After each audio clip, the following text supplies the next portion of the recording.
Have you been stuck at the same revenue year over year and you cannot figure out how to break the glass ceiling and get up into a high dollar, highly profitable, highly self-operating business that everyone dreams about?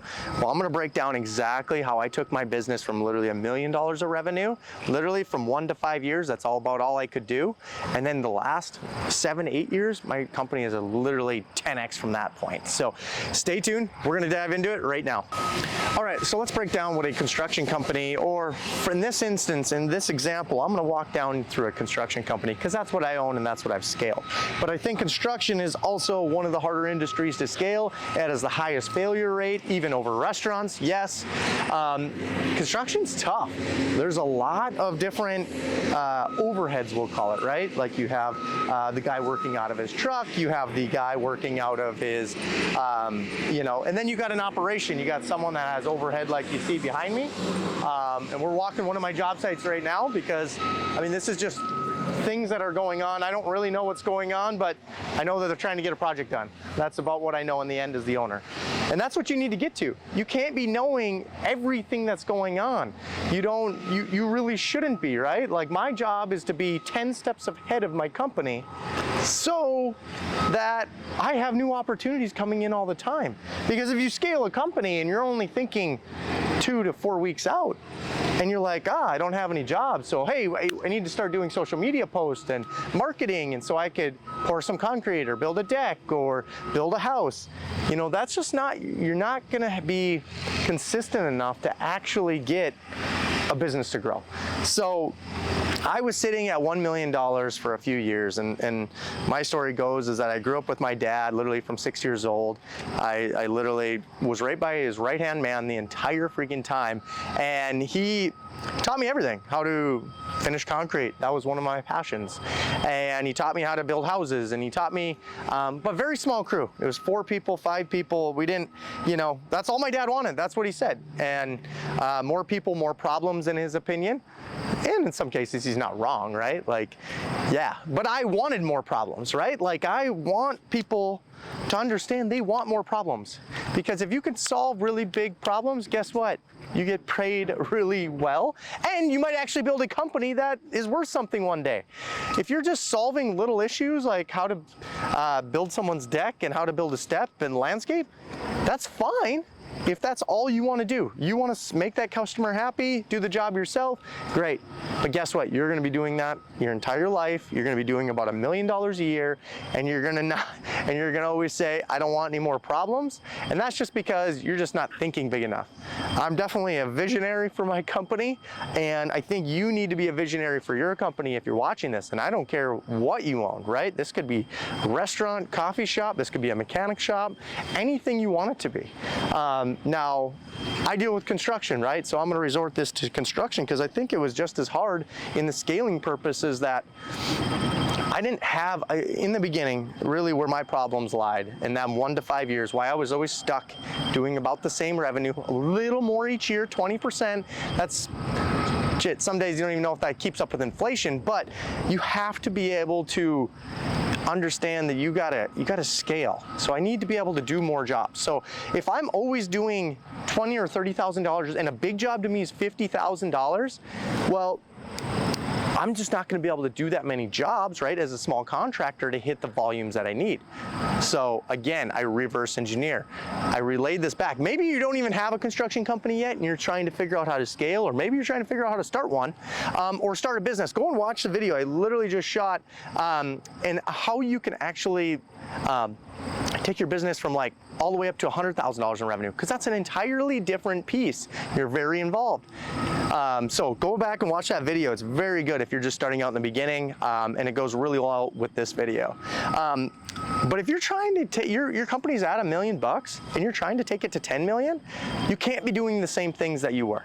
You can't be doing the same jobs that you were. You won't hit the volume, right? So you need to actually start saying no. And that's the very first part of this. Like, start saying no to something. I loved pouring concrete driveways and doing these small jobs, and I was stuck at $1 million a year because I love those jobs. But then I realized that time over money, right? Like, say a $30,000 job was going to take me a week. I was going to make 5 or 10 grand doing it. Okay, great. That's my volume each week. Well, if I'm doing $30,000 a week, let's just call it a month, right? And you can do the math to figure out what annual is. That's 120,000. And so I'm going to do a little over $1 million at the end of the year, 1.5 million. And yes, my margin's high, but guess what? I still got to rely on myself to go do the estimate. That's what I used to do. I do go sell estimates at night.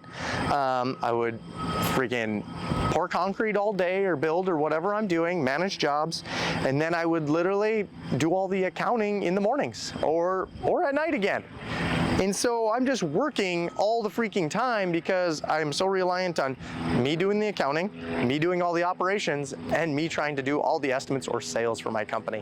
When you do that, you are the bottleneck. I'm sorry, but you are the problem in your own company. And I just was I'll just call myself arrogant at that time. I just didn't know, like, hey, no one was providing the path at that point, right? Like, it was just me trying to figure out how to make this feasible and how to grow a construction company. Well, then you start moving into the path of, okay, let's walk myself in from, that's years 1 through 5. Let's talk about years 5 through 8 or 5 through 9 of my company. This is where I realized that I started saying no to some, actually, you know what? No, I said yes to residential jobs, but I developed its own division. I just said, hey, this crew, maybe there's one manager and a crew, they like did all residential jobs. And then I developed this crew on the side that was like a 10-man crew, a big crew that we could go and do these, big commercial job sites, kind of like you're seeing over here. And in those jobs, that's $1.5 million of concrete over there. It's 110,000 square feet. There's a parking lot. Anyway, I could do that same job in 2 months. So I could literally do my entire volume right there, the years prior, in 2 months with that one job with 10 guys. That seemed actually much easier. So I'm like, dang, I'm onto something, right? I'm gonna go do this job. I'm gonna do $1.5 million. Shit, I might take off the rest of the summer. Not gonna happen, right? You always want more as an entrepreneur. That's definitely the way I was. And you start to understand that more is not always better, right? Like, it isn't, but you have to grow. You're either growing or you're dying. You hear that in business. It's one of the truest statements that you could ever hear. And it was just like you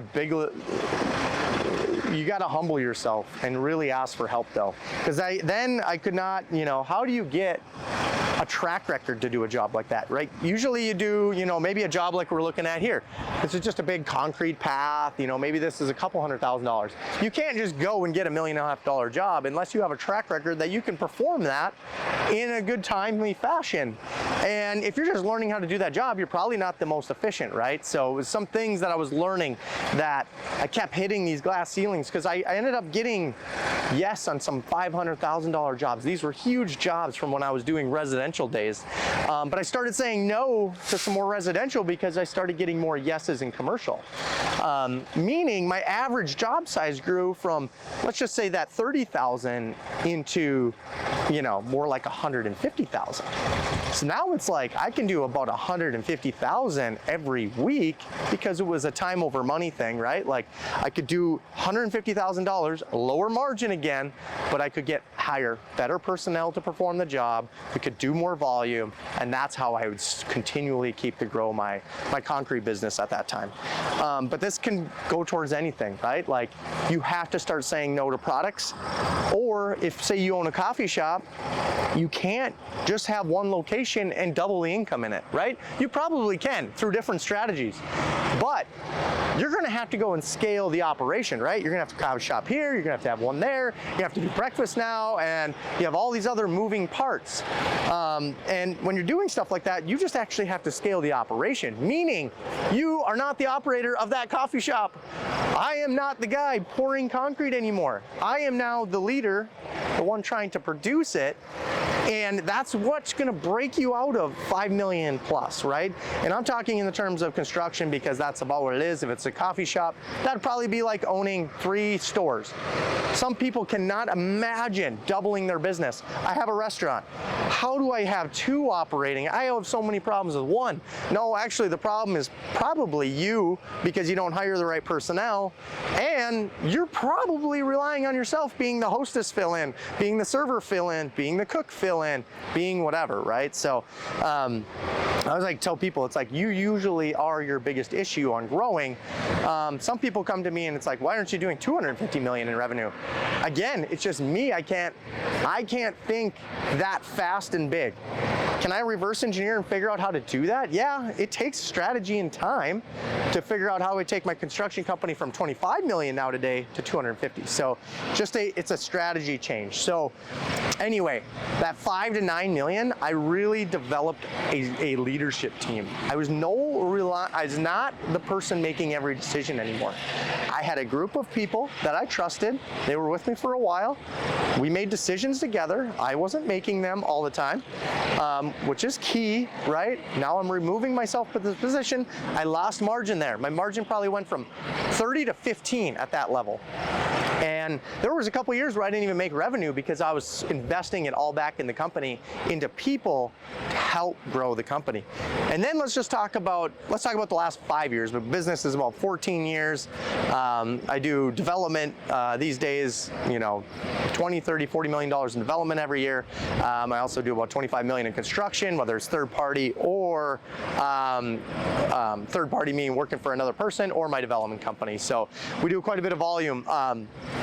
But to get there, you really have to, let's talk about the last 5, right? Like let's just break that down, because I think this is where things could get easier for you, and this is really where you're going to have to implement different processes and systems, because now you have a leadership team.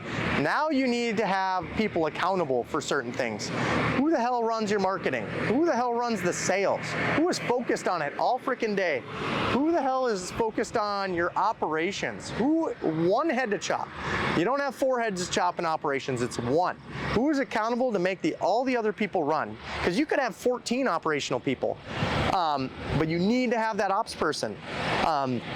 And then you have your ownership group, right? Like you have the leadership board, the people, and your CFO would be kind of your last piece, right? Like the CFO. And trust me, you do not want your CFO making decisions for you. CEOs make great people to tell you financial metrics, which are lagging indicators, but they're not good people to tell you how to run your business and how to grow a business. They don't understand marketing, they don't understand growing, they just understand profit, loss, grow, not more money, meaning no grow. You don't want to do that. I'm promising you, keep the company growing. You will pay dividends. It's just a matter of time, and it's just, you want to grow together though as a leadership board. The goal though is they have a say, right? Like they have a seat at the table, the marketing has a seat at the table, the salesman has a seat at the table, the ops guys has a seat at the table, and you, the owner, which should not sit in any of those buckets, has a seat at the table, and you guys come down and make decisions together.